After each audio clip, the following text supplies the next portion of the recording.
Hello everybody, I hope you're having a wonderful day, and today I'm going to take some time to customize a knife that was gifted to me, gifted to the channel by my wonderful supervisor at work and a family friend as well. He gifted me this beast right here. This is the Crawford one, designed by Wes Crawford, manufactured in Taiwan by Cold Steel. This is not typically stuff that I have in my collection, and this is very different and very unique, but it means a lot to me because somebody thought of me and actually gifted me something. So I did mention in my previous video showing this piece off that I wanted to customize it and make it my own. So what I'm going to be doing is doing a very deep acid stone wash on the blade here. I don't know how this blade material is going to take to it. It's 4116 stainless steel. I don't know squat about it, but it says it's stainless steel, but ferrochloric acid really eats through anything as far as I know. We have a couple polished pieces of hardware, so those are going to be really easy to torch. I'm looking to get like a gold Z bronze out of it. And then I'm also going to add in a sharpening tool just because I like putting sharpening tools on knives because I guess I just suck at sharpening. So, and then I'm also gonna dink around with a little secondary switch lock right there. I'm gonna tune it, make sure that it's working properly, and also try to torch it and get some color out of it. I did notice that the stop pin, so the stop pin there, and then the back portion of the pivot, they're like a satin silver, and if you go to torch those, they won't come out the same color. So I'm gonna have to polish those up. I'll probably just stick them in my drill and just polish them off by hand. But yeah, I might end up doing some spine work to this as well. I think it'd be fun to just get a little creative with it. I thought about chopping this off, but I'm like, that's kind of stupid because that's a big part of Crawford design.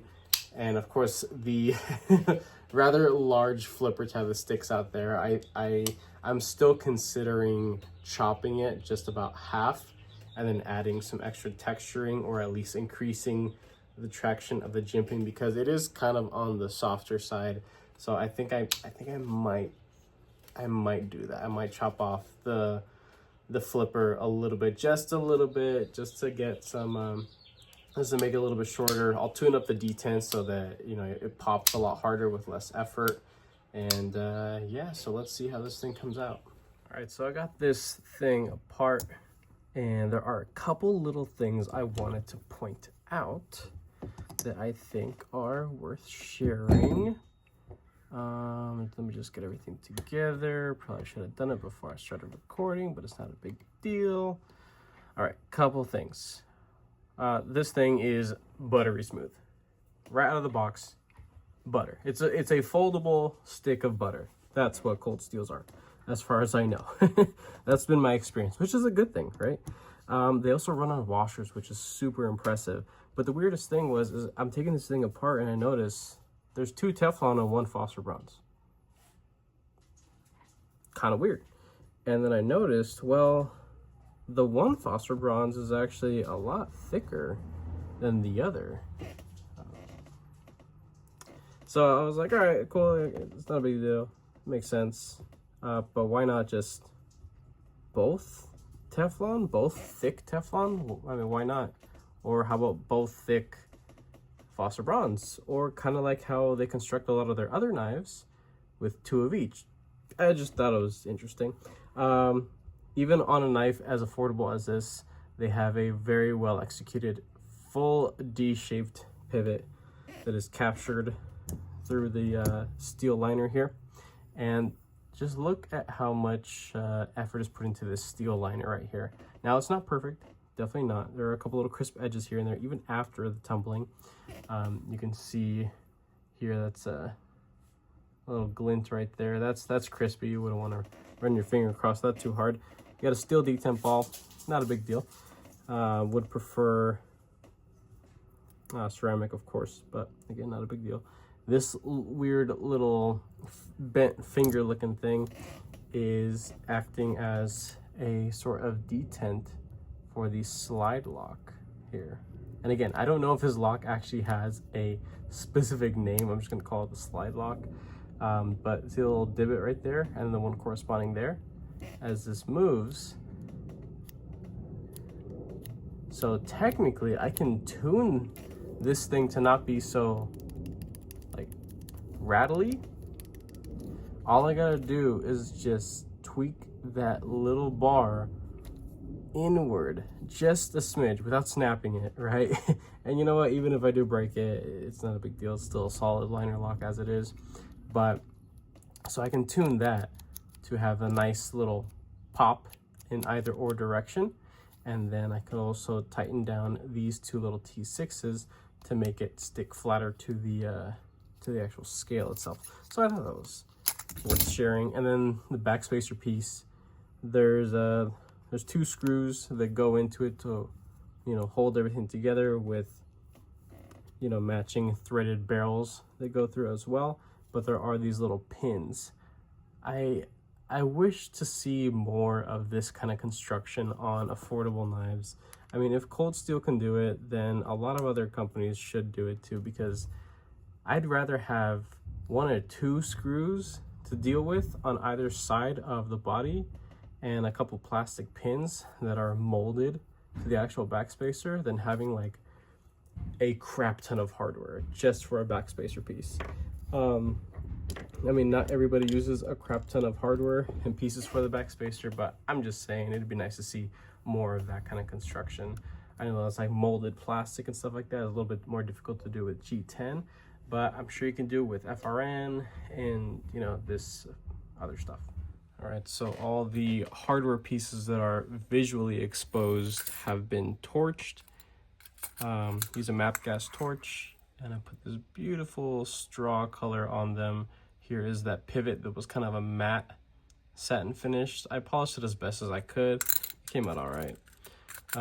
Here's that stop pin right there. I'm not concerned at all of this torching process softening the stop pin essentially. It's really just a surface finish. That's all that it is. And then of course the clip. Everything's just sitting in acetone. The clip got a little purple up here, but whatever. I think it gives it some character. But yeah, no spotting, no nothing. I think it looks pretty good. Now to move on to the blade. So I'm gonna start chopping and grinding and just having a good old time with my Dremel bit tool. So I'm gonna do some work to the spine. I'm gonna see if I can mimic the spots of where the jimping is just to make it like obnoxiously aggressive. Again, I may chop this. Honestly, I think I might actually leave it alone. Because I don't know how good I'm gonna be able to get like a nice flat surface or round it off. So I think I'm just gonna leave it as is. I'm gonna try to make the jimping that's here more aggressive. And then the sharpening choil, and that is it. Freaking rocking out this spine right here. It's coming out good. I'm glad I wore a mask and eye protection because this shit gets everywhere. Blade is almost finished. So spine rocked. Jimping on the flipper tab, enhanced at least by 2.5 times the traction. And I put an obnoxiously sized sharpening choil because I do plan to actually use and carry this knife. And while it is a softer steel, it is on the tougher side, but I could see myself carrying this thing quite a bit and wanting to sharpen it quite often. But yeah, next I am going to clean this thing all off, put some stuff to protect the detent ball, the pivot hole, and the lock faces, or the stop pin faces, and then throw in some acid, tumble it, and that should be it. Oh, sharpening, of course, because a knife should have a usable edge, right? Sharpening, reassembly, done. Finally done, reassembled. Take a look at that. So that was that stop pin that I mentioned earlier that I had to put a polish on to match the rest of the hardware, as well as this side. I'm not mad at the clip. I think the little transition to purple Gives it some character. So all these parts. Really, the only thing left stock was the scales and the liner. That's about it. Let's take a look at this blade. Darken this up a little bit.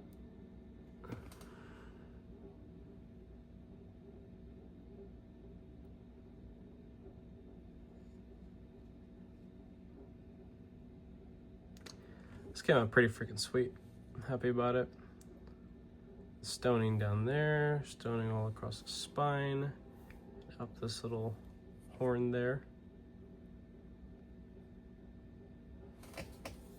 This is a 19-degree edge. It looks freaking fat, but should definitely still perform rather well.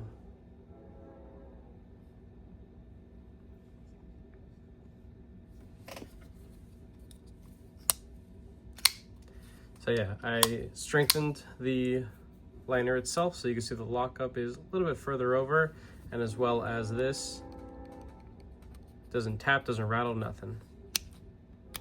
Nice and solid feeling. Doesn't wiggle, doesn't wiggle. As well as the detent lash that I had when I first got it. It's not completely gone away. It's still a little bit there, but by strengthening the lock bar and tuning this thing a little bit better than from the factory, it's definitely come out pretty good. As well as the extra jimping, well, not extra jimping, but just the more aggressive jimping that I added there, does pretty well. Oh.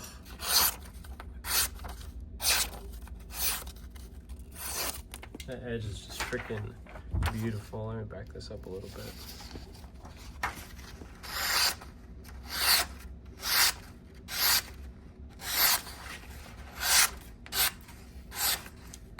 This is a 400 grit edge. This blade material, what was it? It was 41, was it 4115?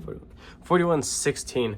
It's pretty sweet stuff. I mean, it's easy to sharpen. I don't need to go all the way up to 1,000 freaking grit to get a lot of performance out of it. I can put a quick like 200 or 400 grit edge, some light stropping, and get back to work. So as I use this thing, as I carry it, you know, and just have a good time with it and enjoy it, to go and refresh the edge, it would take me all of 5 minutes. I think that's pretty sweet. So really happy about how this thing came out. Let me know what you guys think down below, what you guys think of the project. This was, I think, the first or second time I've done a rock texture on the spine of a blade. I've done it on tie scales before for a buddy of mine, but I can't remember doing it on a blade. I think it came out pretty sweet. But again, let me know what you guys think down below. If you found this video educational or entertaining in any way, shape, or form, go ahead and leave a like down below. If you are subscribed already, thank you so much. I appreciate all your support and your patience, of course. If you are not subscribed, please consider subscribing, because I play more videos and content coming you guys this way. And with that being said, I hope you have a wonderful rest of your day.